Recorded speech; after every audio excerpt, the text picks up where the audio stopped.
Bienvenidos, bienvenidas a esta segunda parte, Razonamiento Clínico Médico 2, que se ha planteado como una herramienta más para que sorteen la asignatura de semiología y su práctica clínica con pacientes.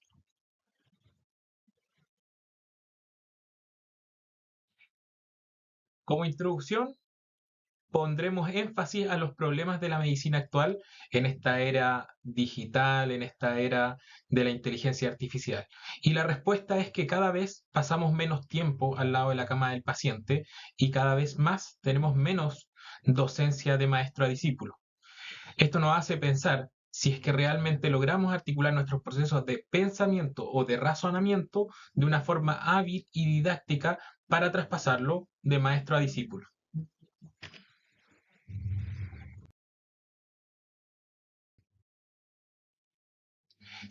Tengo un pensamiento y es que somos tan buenos médicos como también logramos razonar o pensar y cómo logramos presentar los problemas de salud de nuestros pacientes luego de haberlo entrevistado y examinado.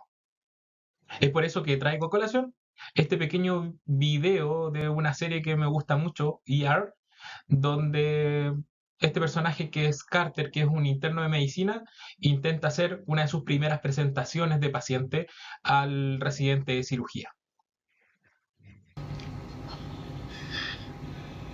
A ver, quiero oír. Varón, 60 años, daño vascular periférico severo, manifestado por caída de pantorrilla izquierda. Décimo día postoperatorio de delegación ortobitoral. Curso postoperatorio normal hasta hace 6 horas cuando comenzó a experimentar dolor creciente en cuadrante inferior izquierdo y factores provocantes. Salud una gran cena mexicana. Medicación. 30 centímetros de leche de maíz. El segundo apellido no es madre. El segundo apellido es una... Es un chiste. Buenos días, señor Tomás. Soy el doctor Bento. Y así es como habitualmente inicia cada una de las interacciones con pacientes, con un saludo y presentación.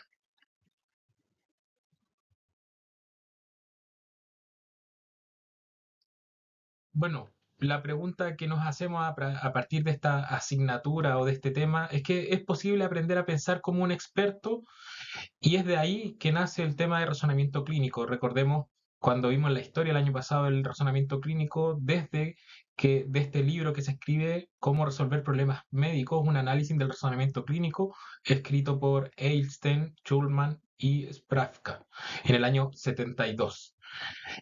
Y desde aquí aparece la división entre lo que es razonamiento analítico y razonamiento no analítico. El no analítico es reconocer un patrón, algo que conocemos previamente, versus el razonamiento analítico, que es construir un conocimiento o construir un pensamiento desde sus partes. Para lograr aprender a razonar como expertos, es obvio que tenemos que entrenar, entrenar, entrenar, entrenar y practicar la metacognición, pensar sobre nuestro propio pensamiento de una forma analítica, reflexiva y ojalá siempre o la mayor parte del tiempo tutoreada por un docente que nos ayude y nos corrija en las conexiones que podemos errar. Es importante recordar que la enseñanza clínica siempre es fortuita y consiste en gran parte que uno aprenda entre los pares, que aprenda de los residentes, que aprenda de los internos, que aprenda de los staff y que el más grande le enseñe al más pequeño. Así que como el señor Miyagi y Daniel San, hay que entrenar mucho para convertirse en maestro.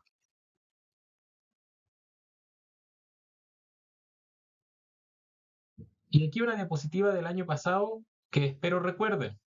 Uno de los grandes problemas de la docencia médica es este dicho anda y lee. Interrogamos a nuestro estudiante no sabe la respuesta o el diagnóstico de un caso y le decimos anda y lee sobre el tema. Anda y lee vasculitis, anda y lee sobre lupus, etc. Y uno de los grandes problemas es que hay una idea errónea, ya que los errores de razonamiento clínico no se deben, la mayor parte de las veces, a falta de conocimiento, sino a cómo se moviliza ese conocimiento para resolver un problema. Es la incapacidad de aplicar el conocimiento, entonces, en la práctica. Y acá una gran premisa de Confucio que nos dice que estudiar sin reflexionar es tiempo perdido, pero reflexionar sin estudio o sin conocimiento siempre será peligroso. Así que debemos equilibrar ambas partes, el estudio y el razonamiento.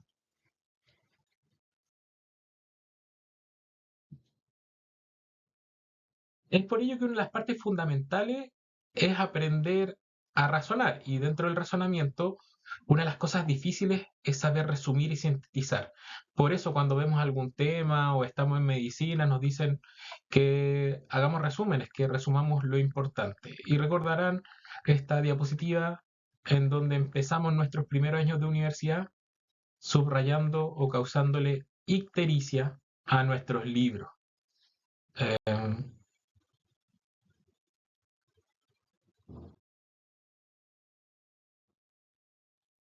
¿Cuál es la propuesta de la asignatura de razonamiento clínico?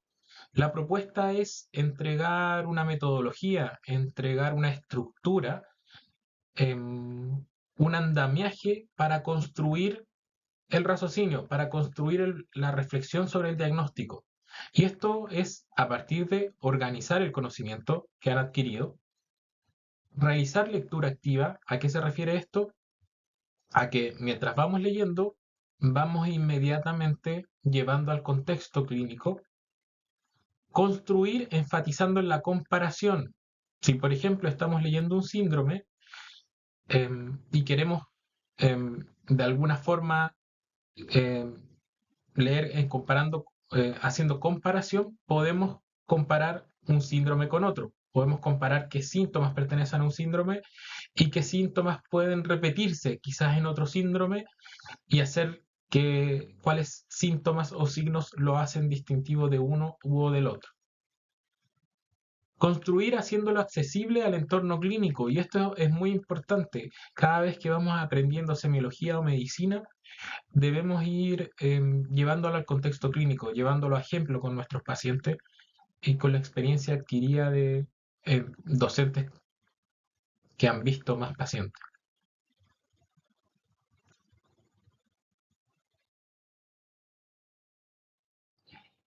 ¿Qué otra propuesta hay dentro de esta asignatura?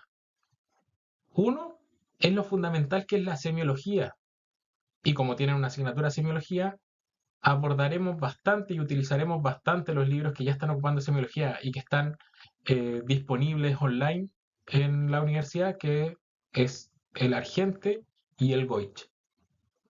Por tanto, es fundamental tener un conocimiento acabado de cada uno de los síndromes que van a ir aprendiendo.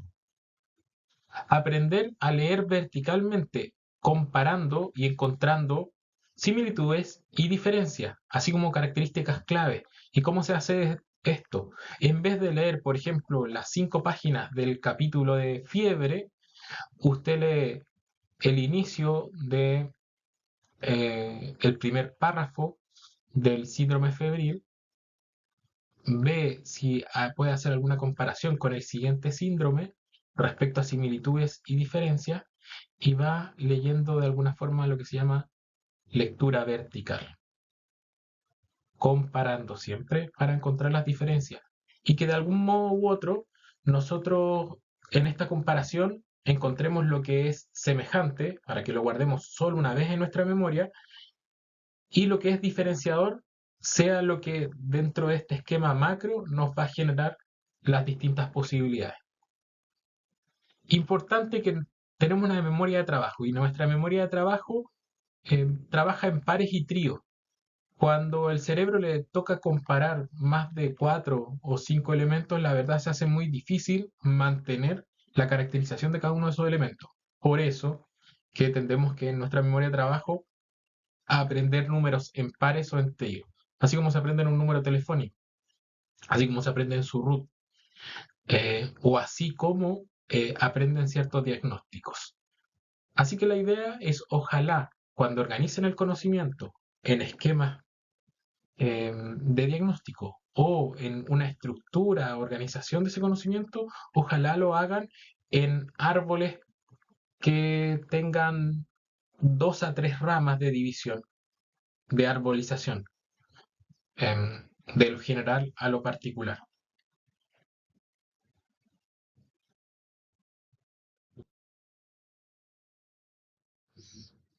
Otra propuesta de la asignatura es la importancia de que razonemos en equipo, que razonemos en conjunto, entre pares, debatiendo entre compañeros sobre el posible síndrome, el posible problema a resolver,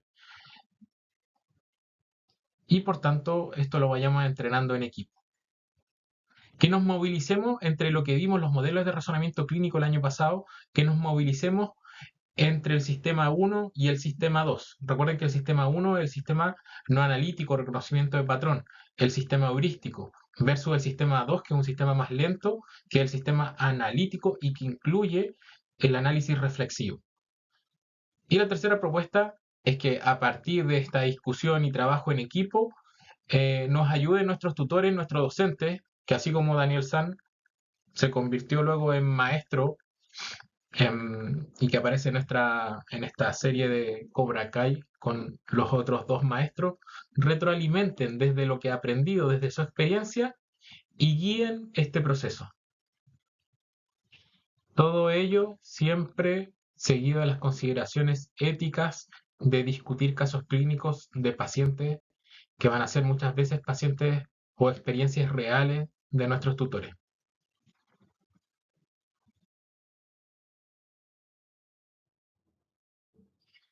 Importante que el contacto con paciente y la interacción precoz aumenta la motivación. En esta asignatura no tendremos contacto con pacientes reales, sino que discutiremos casos clínicos ficticios o creados y a partir de ello evaluaremos la importancia que también es el proceso de desempeños y de creación de habilidades clínicas, de competencias.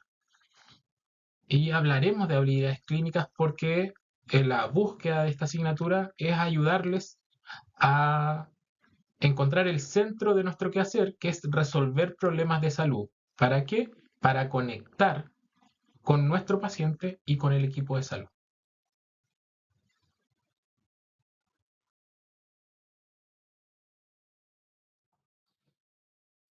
Importantísimo como introducción a esta asignatura de razonamiento clínico 2, es recordar su definición. Y recordemos qué es el razonamiento clínico. Recordemos que es el corazón de la práctica clínica y en sí la definición que teníamos el año pasado es que corresponde al proceso metacognitivo mediante el cual observamos, recopilamos información, evaluamos esa información, la interpretamos y luego la sintetizamos para resolver un problema clínico de un paciente. Extraemos conclusiones y aprendemos de esa experiencia.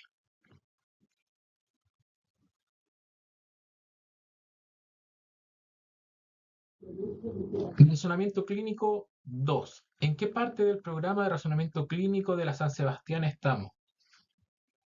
Sabemos que hay 4 asignaturas.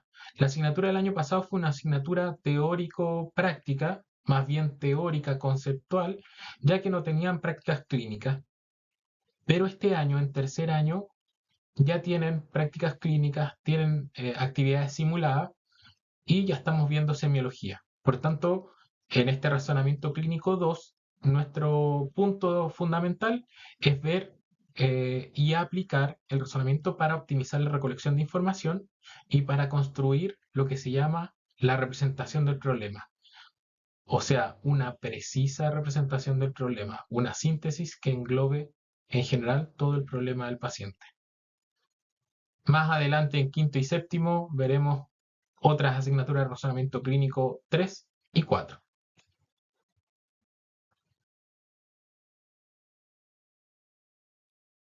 Muy importante recordar los elementos que involucran el razonamiento clínico. En centro o como foco principal, recuerden que el razonamiento clínico es una práctica centrada en el paciente y que conlleva varios elementos. Dentro de estos elementos está la comunicación efectiva, la representación del problema y su historia clínica, la pensar en la probabilidad diagnóstica y la incertidumbre diagnóstica, cómo usar pruebas complementarias y su interpretación para no pedir 1000 pruebas sin ningún fundamento, cómo comparar la representación del problema con nuestra construcción mental de guiones de enfermedad, cómo ayudarnos a la toma de decisiones compartidas y cómo considerar los sesgos, los factores humanos y la metacognición. Todo ello ayudado de la medicina basada en la experiencia y la medicina basada en la evidencia.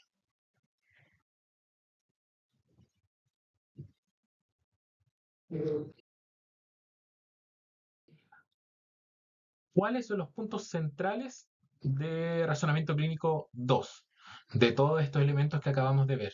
Son tres. Uno, la comunicación efectiva.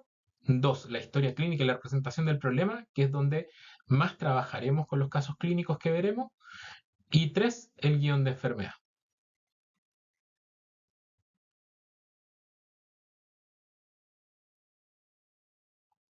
¿Cómo dividiremos esto? Estará dividido esta asignatura en dos grandes unidades de 9 semanas cada una.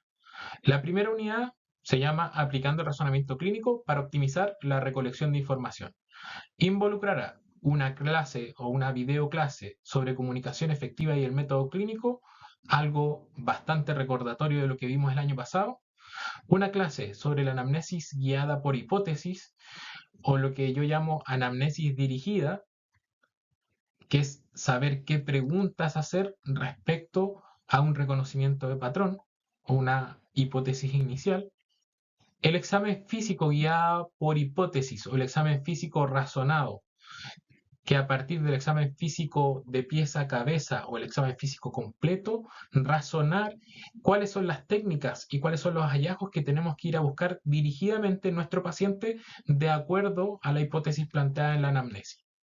Y finalmente una clase sobre los test script de concordancia, que vemos que nos ayudan a evaluar un poco nuestro razonamiento. Bibliografía sugerida, que está disponible también online en la universidad, es el manual de razonamiento clínico de Cassirer y el manual de ABC del razonamiento clínico de Nicola Cooper. En la unidad 2 hablaremos de cómo optimizar la representación del problema y contrastarlo eso y construir guiones de enfermedad. Por tanto, tendrá 4 videoclases también, una como de cómo construir mejores representaciones del problema, cómo fundamentar nuestras hipótesis sindromáticas en base a fisiopatología y a la materia de semiología, cómo construir guiones de enfermedades que nos permitan tener eh, tarjetas síntesis de memoria para lo que vamos aprendiendo en medicina y finalmente cómo construir mapas mentales o esquemas de abordaje diagnóstico.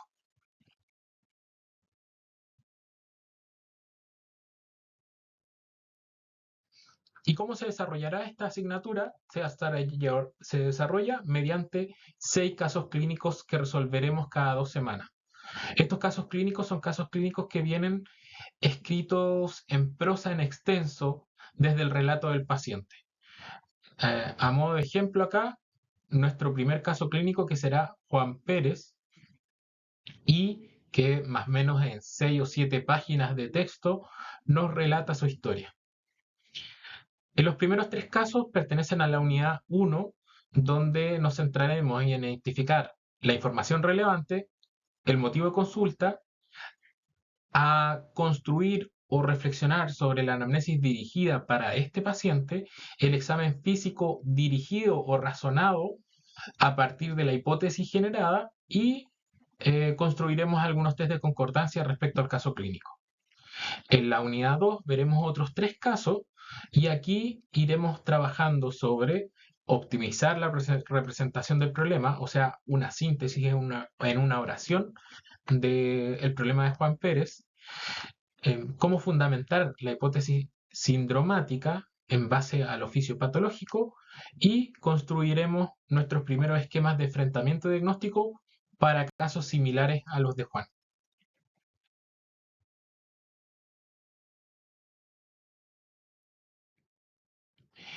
¿De qué tratarán los casos clínicos que veremos? Los primeros 3 casos abordarán materia vista en semiología 1. El primer caso será sobre semiología general, el segundo caso sobre semiología respiratoria y el tercer caso sobre semiología cardiovascular. Y nos ayudaremos de los libros de semiología médica del Argente Álvarez, de semiología de Goich, y para el examen físico razonado y basado en evidencia, en el libro de McGee sobre valores predictivos y razones de verosimilitud de distintos signos y síntomas. En la unidad 2 revisaremos casos que van a ir a la par o acorde a lo visto en semiología en este segundo semestre en medicina respecto a semiología abdominal o gastroenterológica, semiología neurológica y semiología osteoarticular. Para ello, también ocuparemos como bibliografía o material de apoyo para trabajar estos casos 3 libros de medicina que me gustan mucho. Uno se llama Medicina Interna, enfoque basado en problemas. El libro de esquemas diagnósticos clínicos del doctor Esteban Parroquia y el libro de diagnóstico diferencial en medicina interna de Javier Lazo, que es un argentino. Estos 3 libros construyen o tienen propuestas de esquemas de enfrentamiento diagnóstico. Pero la idea es que estos esquemas los construyan ustedes.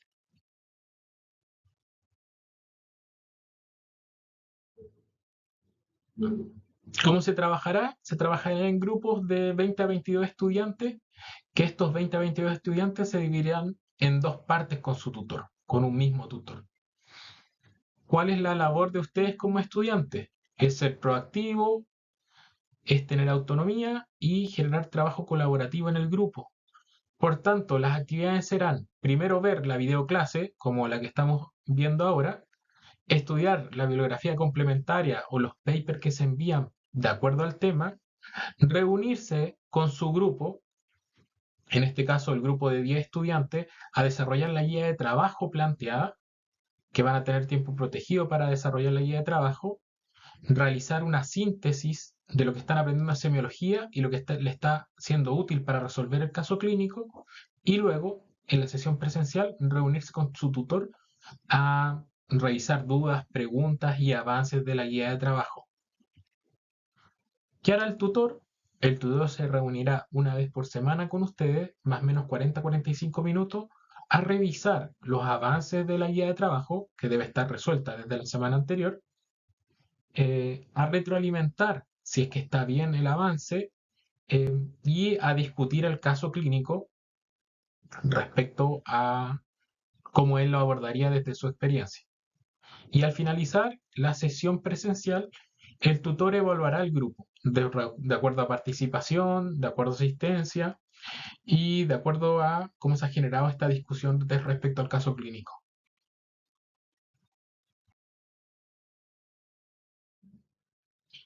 ¿Qué buscamos con estos casos clínicos?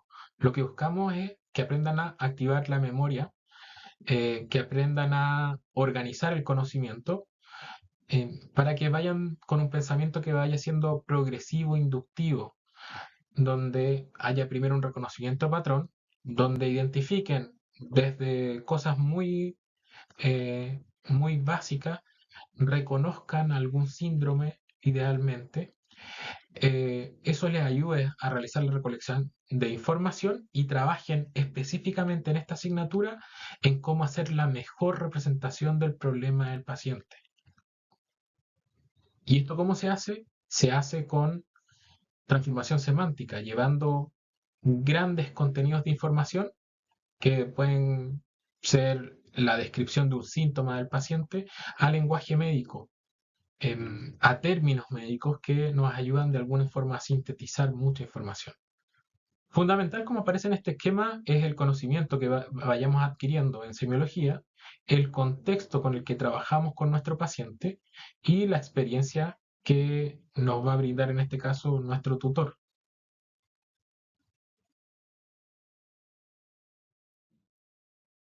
El método clínico que ya veremos como en la siguiente sesión va va a partir o va a iniciar desde el motivo de consulta, que recuerden es la motivación que mueve al paciente a acudir a consultar. Y esta motivación eh, está conjugada con las preocupaciones, sentimientos, aflicciones que tiene el paciente. Recuerden que, como todos los semiólogos dicen, desde la anamnesis eh, se encuentra más o menos entre el 60-70% del diagnóstico. Y si a la anamnesis incluimos el examen físico, ya tenemos más o menos entre el 70-90% de la información requerida para encontrar el diagnóstico correcto. Todo esto depende de lograr una comunicación efectiva, o sea, conectar con el paciente y lograr también adecuarse al lenguaje del paciente y hacer la transformación semántica pertinente para llevarlo al lenguaje médico.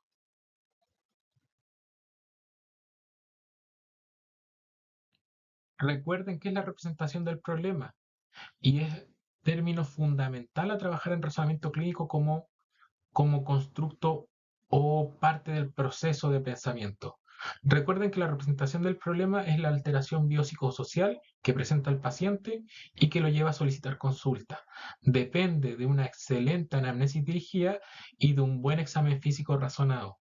Y acá es donde más trabajaremos con nuestros tutores con los casos clínicos, aprender a sintetizar los problemas de nuestro paciente. Ojalá en resumir en una sola oración todo el contexto y problema que tiene el paciente.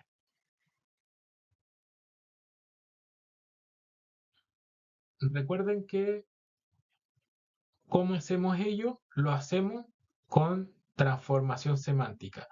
Y esto viene de un paper que se llama la paradoja de Bordach y como la abstracción semántica o cómo ciertos términos que ocupamos, que son representaciones usualmente bipolares, nos ayudan a generar organización del conocimiento. Por ejemplo, eh, caracterizar algo de proximal versus distal o algo de agudo versus crónico. Hay calificadores semánticos que pueden ser dispersos, otros elaborados o algunos que son compilados que resumen rápidamente y de forma correcta muchas cosas que queremos contar.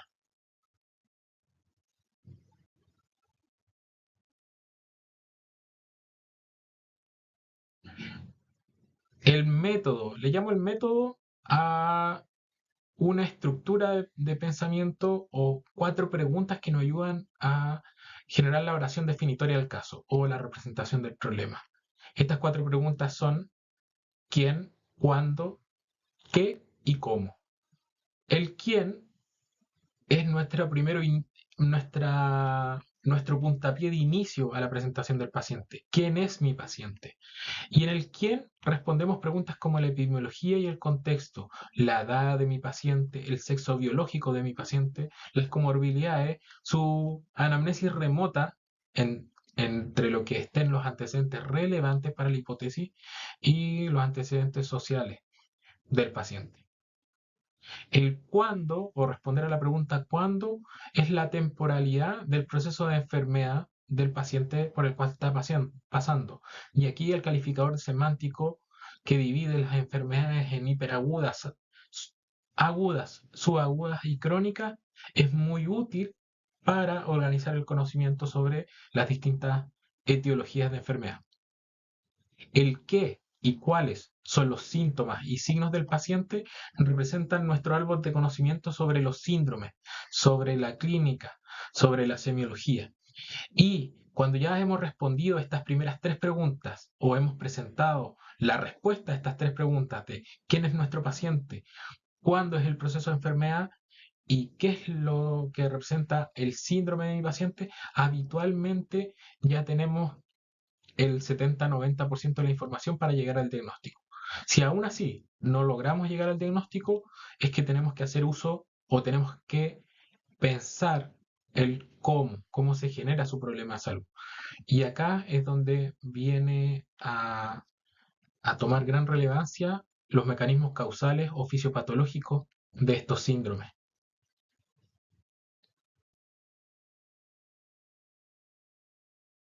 Si tenemos una buena representación del problema, podremos crear un buen esquema de diagnóstico. Y el esquema diagnóstico es cómo organizamos conocimiento preconcebido o el conocimiento que ya hemos adquirido. Es una herramienta cognitiva que permite abordar sistemáticamente un problema clínico proporcionando un andamiaje organizador, un esquema. Y estos esquemas ya vienen en ciertos libros, hay ciertas propuestas de construcción para ciertos síntomas, para ciertos síndromes y cómo abordar ciertos problemas diagnósticos desde el síntoma cardinal. Por eso, por ejemplo, tenemos algunos que son bien estándares como para el edema, para el abordaje de la anemia, para el abordaje de la enfermedad renal aguda, etc. Y estos son 3 libros que son bibliografía que nos puede ser útil. Acá un ejemplo de un esquema de edema que puede ser mirado desde la localización, de generalizado, localizado, o desde el mecanismo de génesis, desde su fisiopatología. Y esto nos va a ir ayudando a ir construyendo. Recuerden construir estos árboles. ¿Se acuerdan cuando les decía comparar en la memoria de trabajo 2 o 3 cosas? Por tanto, cada uno de estos esquemas se divide en 2 ramas o máximo 3 ramas, lo que nos permite que nuestra memoria de trabajo siga pensando en estas 3 causas. Si se fijan, por ejemplo, acá localización, edema generalizado y el origen del edema, tenemos estas 3 causas: cardiogénico, hepático y renal. Y dejamos en nuestra memoria de trabajo una cuarta, no es óptimo, pero que quedó como misceláneas.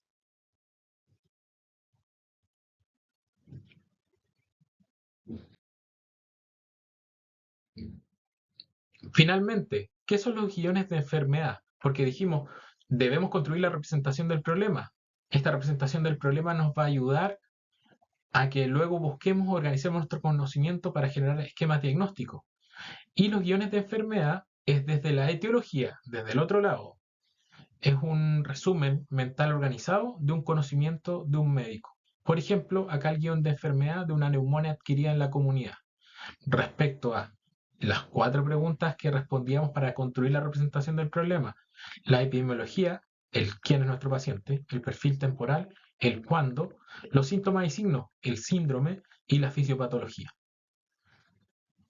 Finalmente, un resumen de habitualmente cómo se hace el diagnóstico de neumonía adquirida en la comunidad, que es un diagnóstico que es clínico, toda la historia, examen físico, toda la anamnesis, y radiológico, porque requiere del examen complementario para su confirmación.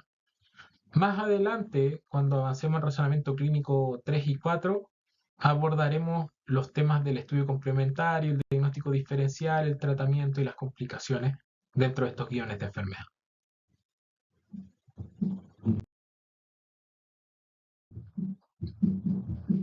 Importante que cada vez que buscamos etiologías o buscamos causas de un síndrome, o cada vez que tratamos de construir estos árboles de conocimiento, siempre habrá un grado de incertidumbre diagnóstica, de incertidumbre sobre la pregunta a la anamnesis dirigida, de la incertidumbre sobre el examen físico correcto a realizar. Y es que una de las máximas de Osler, uno de los considerados el padre de la medicina interna, es que la medicina es una ciencia de la incertidumbre y un arte de la probabilidad. Irónicamente, solo la incertidumbre es algo seguro y la certeza es solo una ilusión.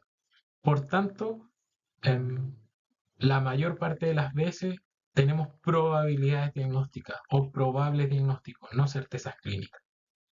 Entender esto lleva a tener menos burnout, a pedir menos pruebas o exámenes complementarios, y aceptar la incertidumbre nos ayuda a darnos cuenta de el arte que tiene el proceso de resolver problemas clínicos.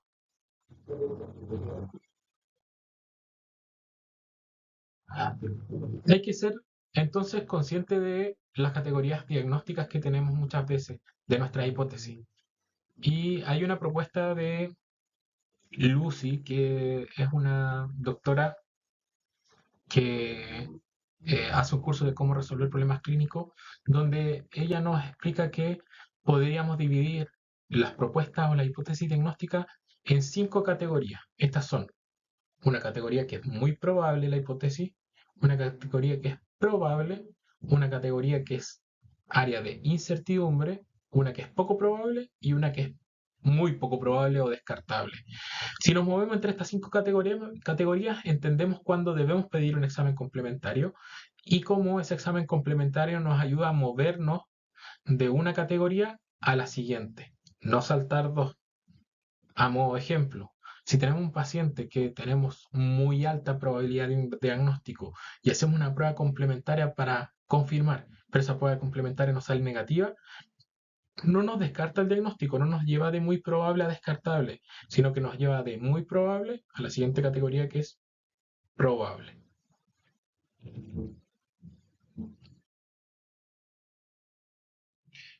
Intentaremos que luego de que aprendan a hacer buenas representaciones del problema, también a perfeccionar guiones de enfermedad, o sea, aprender a resumir la materia de medicina. ¿Y cómo se hace ello? Aprendiendo a considerar cuál es el valor predictivo de cada característica distintiva de un síndrome o de una etiología, haciendo hincapié en las características que son distintivas de uno y que no están en el otro, y desarrollando cada vez que vemos un síndrome o una probable hipótesis, desarrollando diagnósticos diferenciales, pensando en enfermedades que son grandes simuladoras y que podrían hacer generar un diagnóstico erróneo.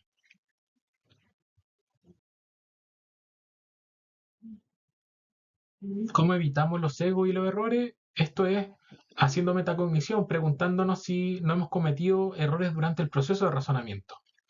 Y por tanto, aquí algunas preguntas ejemplo. ¿He llegado muy rápido al diagnóstico? Me lo pregunto. Por tanto, busco si tengo posible heurística o sesgo. El paciente fue referido por otro equipo, otra persona y ya traía un diagnóstico. ¿Estará correcto ese diagnóstico? Em, Acepté el primer diagnóstico que se me vino a la mente sin reflexionar si pudiese ser otro. Consideré que los síntomas eran distintivos de ese sistema de órganos o de la fisiopatología que eso conllevaba, etcétera. O sea, pensar sobre mi propio pensamiento.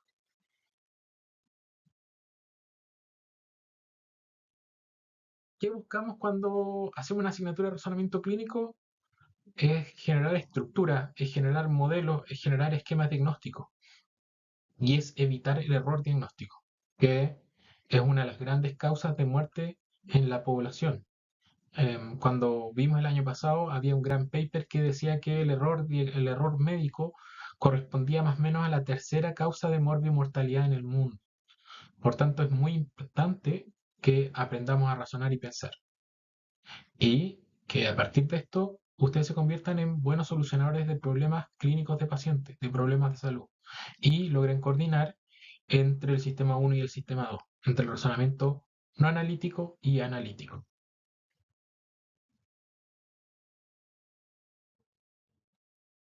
Finalmente, un poquito de la evaluación.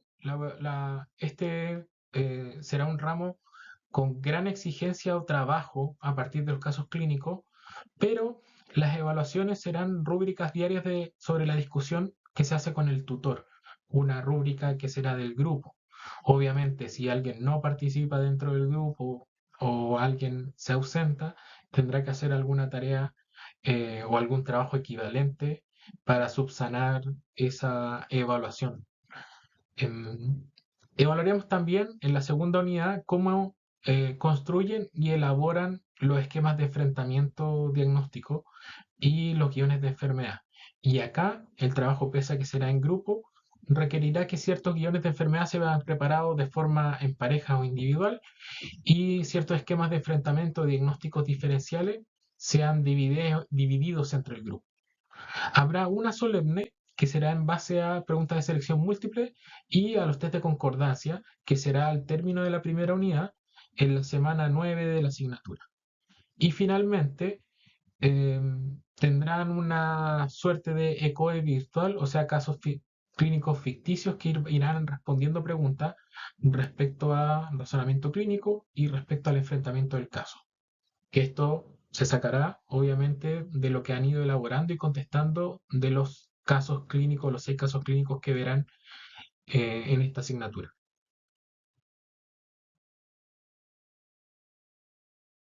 Recordarles que razonamiento clínico en la literatura va en gran crecimiento. Hay muchos libros ya de razonamiento clínico, hay varias sociedades sobre razonamiento clínico en el mundo y hay algunos papers que la verdad es que son como los papers eje desde donde nació este tema. Hay un paper en New England que es de Judith Bowen, que está ahí marcado en rojo. em, Cómo promover estrategias de educación sobre razonamiento clínico, y estos 3 libros que están disponibles, que están también marcados en rojo: Manuales de razonamiento clínico, la base del razonamiento clínico y el diagnóstico físico basado en evidencia.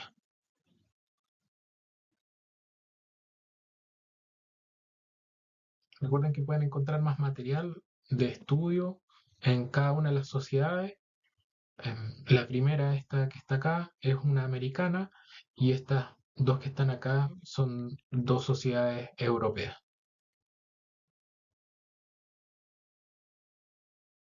Muchas gracias por su atención. Estas clases quedarán arriba en el canal de YouTube, mi canal de YouTube. También los invito a revisar el Instagram de Razonamiento Clínico, que hay diapositivas que ya van a haber visto acá en la clase. Y mi contacto es el que está abajo con mi mail institucional. Espero que les resulte entretenido ir resolviendo los casos clínicos y ir practicando la medicina junto con la discusión con sus tutores. Muchas gracias por su atención.